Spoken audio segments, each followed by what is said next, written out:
ஓம் ஸ்ரீராம ராம ராமேதி ரமே ராமே மனோரமே சகசிரநாம தத்துல்யம் ஸ்ரீராம நாம வராணனே. உலகம் யாவையும் தாமுழா வாக்கலும் நிலைபெறுத்தலும் நீக்கலும் நீங்களா அழகிலா விளையாட்டுடையார் அவர் தலைவர் அன்னவர் சரண் நாங்களே.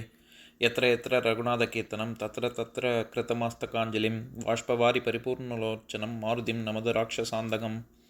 அஞ்சிலே ஒன்று பெற்றான் அஞ்சிலே ஒன்றை தாவி அஞ்சிலே ஒன்று ஆறாக ஆரியர்க்காக ஏகி அஞ்சிலே ஒன்று பெற்ற அணங்கை கண்டு அயலாரூரில் அஞ்சிலே ஒன்றை வைத்தான் அவன் எம்மை அழித்துக் காப்பான். இன்னைக்கு நம்ம கம்பராமாயணத்துல பாலகாண்டத்துல கார்முக படலத்துல 14வது பாடல் பார்க்க போறோம். தாளுடை வரிசிலை சம்பு உம்பர்தம் நாளுடைமையின் அவர் நடுக்கம் நோக்கி இக்கோளுடை விடையானான் குலத்துள் தோன்றிய வாளுடை உழவன் ஓர் மன்னன்பால் வைத்தான். இதுதான் பாட்டு. இப்ப நம்ம பதம் பிரிச்ச பொருள் பார்க்கலாம். சம்பு தன் சினம் மாறிய சிவன் அவர் நடுக்கம் நோக்கி தேவர்கள் அஞ்சி நடுங்குவதை பார்த்து உம்பர்தம் நாள் அத்தேவர்கள் வாழ்நாள்கள் உடைமையின் நீண்டு இருந்தமையால் தாளுடை வலிய அடித்தண்டையுடைய வரிசிலை கட்டமைந்த அவ்வில்லை இக்கோளுடை வலிமையுடைய விடையனான் இந்த காளை போன்ற ஜனகனது குலத்துள் தோன்றிய குலத்திலே பிறந்த வாளுடை உழவன் வாளாகிய ஏர்கொண்டு உழுபவனான ஓர் மன்னன்பால் வைத்தான், ஓர் அரசனிடத்தில் கொடுத்தான். இப்ப நம்ம இந்த பாட்டுல இருக்கக்கூடிய நயங்களை பார்க்கலாம். அதாவது சென்ற பாடல்ல மிகுந்த கோபம் கொண்ட சிவன் தேவர்களை துவம்சம் பண்ணாரு அப்படின்னு கம்பர் சொன்னார்ல, அந்த கோபம் தணிந்து இந்த வில்லை ஜனகமன்னன், இங்க இருக்கக்கூடிய ஜனகமன்னனுக்கு முன்னோர்கள், அந்த குலத்தில் தோன்றிய முன்னோர்கள்ல ஒருவனான அரசன் தேவராதன் அப்படின்னு அந்த அரசனின் பெயர், அந்த தேவராதனுக்கு இந்த வில்லை தந்தான் சிவன் அப்படின்னு இந்த பாடல்ல சொல்ல வர்றாரு. இதுல மிக அற்புதமாக கம்பர் என்ன அவர் எப்பவுமே அவர் பயன்படுத்தக்கூடிய சொற்கள் தான் ரொம்ப அற்புதம். சென்ற பாடல்ல கோபத்தோட சிவன் இருந்தாருன்னு சொன்னார்ல, அதனால முக்கண் எண் தோழவன் முனிவும் மாறினான் அப்படின்னு 3 கண்களை குறிப்பா சொல்றாரு. ஏன்னா நம்ம எல்லாருக்கும் தெரியும், நெற்றிக்கண் அதை திறந்தாருன்னா பாக்குறது சாம்பல் ஆயிடும். மன்மதனை எரித்தார்ல, அது அப்படித்தானே எரித்தாரு. அதனால அது கோபத்துக்கான அறிகுறி. அதனால அங்க முக்கண் எண் தோழவன் அப்படின்னு சொல்றாரு. ஆனா கோபம் தணிந்த உடனே இந்த பாடல்ல என்ன சொல்றாரு? சம்பு அப்படின்னு சொல்றாரு. சம்பு அப்படிங்கிற சொல்லுக்கு பல பொருள் இருக்கு. அதாவது மும்மூர்த்திகளையுமே குறிக்கும். சிவன், பிரம்மா, விஷ்ணு எல்லாரையுமே குறிக்கும். இதை தவிர அருகன், சூரியன் இப்படி இல்லாம பொருள் இருக்கு. சம்புங்கிற சொல்லுக்கே பிரதானமான பொருள் என்னன்னா சுகத்தை தருபவன், மகிழ்ச்சியை உண்டு செய்பவன் அப்படின்னு அர்த்தம். இப்ப சிவம் அப்படிங்கிற சொல்லுக்கே மங்களம் அப்படின்னு தானே பொருள். மங்களகரமான ஒரு விஷயம், அப்பேற்பட்ட தன்மை கொண்டவன் அப்படிங்கிறது. அதனாலதான் நம்ம சம்போ மகாதேவா அப்படின்னு சொல்றோம். அந்த இடத்துல சம்போ வெறும் மகாதேவா இல்ல, சம்போ மகாதேவா, சுகத்தை தரக்கூடிய தேவர்களின் தலைவனே மகாதேவனே அப்படின்னு. எதுக்கு சொல்ல வரேன், இங்க கோபம் போயிடுச்சு அப்படிங்கறத இவர் சம்பு அப்படிங்கிற சொல்ல வச்சே சொல்றாரு நமக்கு. அது ஒரு சிறப்பு. அடுத்தது அப்படி கோபம் தணிந்த சிவன் என்ன பண்றாரு? விடையனான் குலத்துள் தோன்றிய, அதாவது இக்கோளுடை விடையனான் குலத்துள் தோன்றிய வாளுடை உழவன் அப்படின்னு சொல்றாரு. தசரதனுக்கு என்னென்னலாம் அடை கொடுக்கிறாரு? விடையனான், முதல்ல விடையனான்னு சொல்றாரு. விடைனா ரிஷபம், அதாவது இந்த காளை போன்றவன் அப்படின்னு அர்த்தம். கட்டிளங்காளையாக இருத்தல் அப்படின்னு சொல்றோம்ல. காளைய எப்பவுமே ஒரு இளமைக்கும் கம்பீரத்துக்கும் ஒரு ரொம்ப வலிமையான ஒரு விஷயத்துக்கும் தானே காளைய உதாரணமா சொல்லுவோம். அதனால இந்த ஜனக மன்னன் விடையனான் காளை மாடு போன்றவன் அப்படின்னு ஒரு விஷயம் சொல்றாரு. அந்த காளை மாடுமே எப்படிப்பட்டது? இக்கோளுடை விடையனான். கோள் அப்படிங்கிற சொல்லுக்கு பல பொருள் இருக்கு.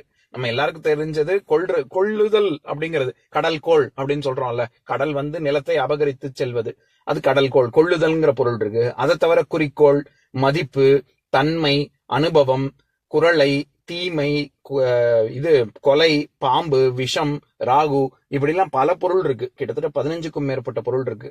அதுல ஒன்று வலிமை அப்படிங்கிற பொருள். இந்த இடத்துல இக்கோளுடை விடையனான் அப்படின்னா வலிமை மிகுந்த காளை போன்று காட்சி அளிக்கக்கூடிய ஜனக மன்னனின் குலத்தில் தோன்றிய ஒரு முன்னாடி இருந்த ஒரு அரசன். அவன் எப்பேற்பட்ட அரசன் அப்படின்னா வாளுடை உழவன் அப்படின்னு சொல்றாரு. அங்கேயும் நேரடியாக தேவராதன் அப்படின்னு அரசன் பேரை சொல்லல, வாளுடை உழவன் அப்படின்னு சொல்றாரு. அதுவும் ஒரு தனிச்சிறப்பு.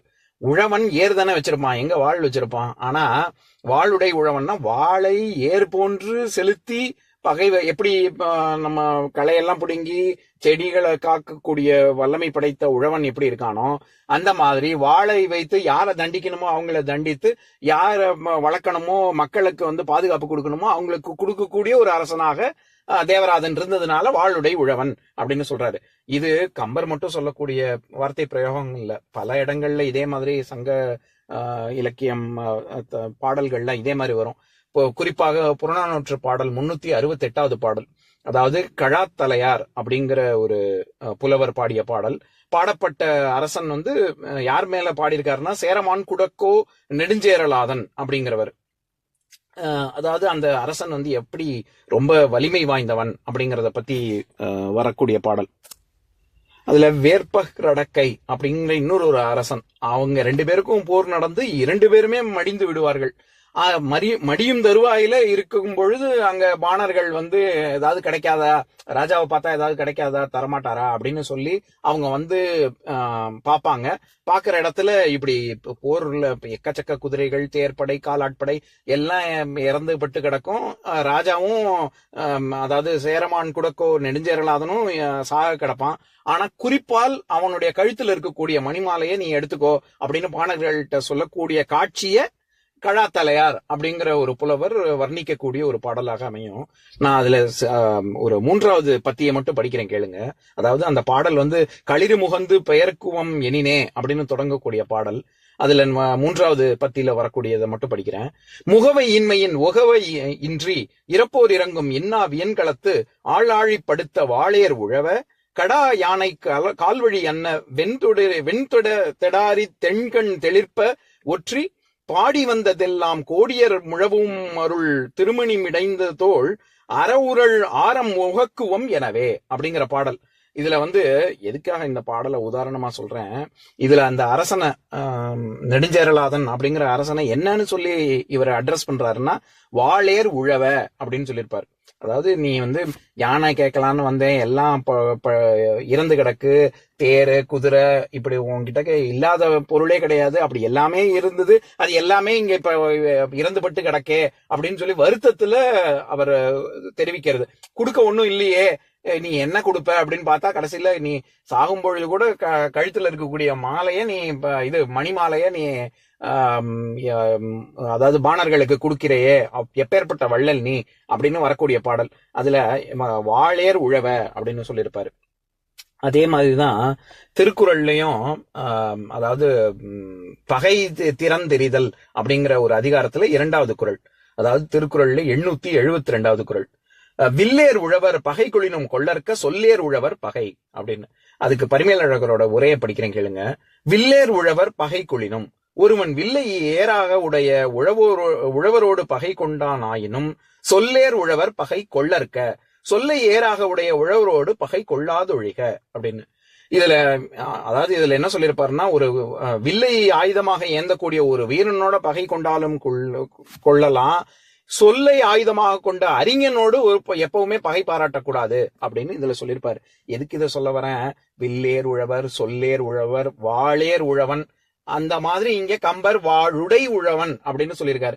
இது எல்லாமே அடிக்கடி நிறைய இடங்கள்ல வரக்கூடியது. உழவருக்கும் அரசனுக்கும் அதாவது 2 பேரும் ஒன்னா சொல்லி உவமைப்படுத்தி பாடுவதுங்கிறது நம்ம மரபு. அதனாலதானோ என்னவோ வளவன் அப்படிங்கிற சொல்லுக்கே அது உழவனையும் குறிக்கும், ராஜாவையும் குறிக்கும். அதனால நான் கூட நக்கலா சொல்றது உண்டு, நான் ராஜராஜ சோழனை எதிர்க்கக்கூடியவன் அப்படி இப்படின்னு அப்படி மட்டமா பேசக்கூடிய அரசியல்வாதியான திருமாவளவனுடைய பேர்காரணத்தை முதல்ல போய் அவர் பார்க்கணும். ஏன் திருமாவளவன் அப்படின்னு பேர் வந்தது அப்படின்னு. ஏன்னா ஏன் சொல்ல வரேன்னா, வளவன்கிற சொல் 2 பேரையுமே குறிக்கும். அது ராஜராஜ சோழனை குறிப்பாக உணர்த்தக்கூடிய ஒரு அரசன். அந்த மாதிரி இங்க தேவராஜன் எப்பேற்பட்ட ஒரு ரொம்ப மிகச்சிறந்த ஒரு அரசன் அப்படின்னா, வாளுடை உழவன். அவன் வாழை ஏர் போன்று உழுது மக்களை உயிர்களை காக்கக்கூடிய வல்லமை பெற்ற ஒரு மன்னன். அவனிடம் சிவன் கொடுத்தார் அப்படின்னு சொல்ல வர்றார். இப்ப நான் பாட்டை இன்னொரு தடவை படிக்கிறேன் கேளுங்க. தாளுடை வரிசிலை சம்பு உம்பர்தம் நாளுடைமையின் அவர் நடுக்கம் நோக்கி இக்கோளுடை விடைய நான் குலத்துள் தோன்றிய வாளுடை உழவன் ஓர் மன்னன் பால் வைத்தான். இன்னொரு நாள் இன்னொரு பாட்டு பார்க்கலாம். ஓம் शान्ताकारं भुजगशयनं पद्मनाभं सुरेशं विश्वाधारं गगनसदृशं मेघवर्णं शुभाङ्गं लक्ष्मीकान्तं कमलनयनं योगिहृद्यानगम्यं वन्दे विष्णुं भवभयहरं सर्वलोकैकनाथम्. உம்பரோடு இம்பர்காரும் உலகம் ஓர் ஏழும் ஏழும் எம்பெருமான் என்று ஏத்தி இறைஞ்சி நின்று ஏவல் செய்ய தம்பியரோனும் தானும் தருமமும் தரணி காத்தான் அம்பரத்து அனந்தர் நீங்கி அயோத்தியில் வந்த வள்ளல். ஓம் பூர்ணமதः பூர்ணமிதம் பூர்ணாத் பூர்ணமுதஸ்யதே பூர்ணஸ்ய பூர்ணமாதாய பூர்ணமேவாவசிஷ்யதே. ஓம் சாந்தி சாந்தி சாந்திஹி. ஓம் சர்வேஷாம் ஸ்வஸ்திர்பவது சர்வேஷாம் சாந்திர்பவது சர்வேஷாம் பூர்ணம் பவது சர்வேஷாம் மங்களம் பவது. ஓம் சாந்தி சாந்தி சாந்திஹி. ஓம் சர்வே பவந்து சுகினः சர்வே சந்து நிராமயாः சர்வே பத்ராணி பஷ்யந்து மா கஷ்சித் துக்கபாக் பவேத். ஓம் சாந்தி சாந்தி சாந்திஹி.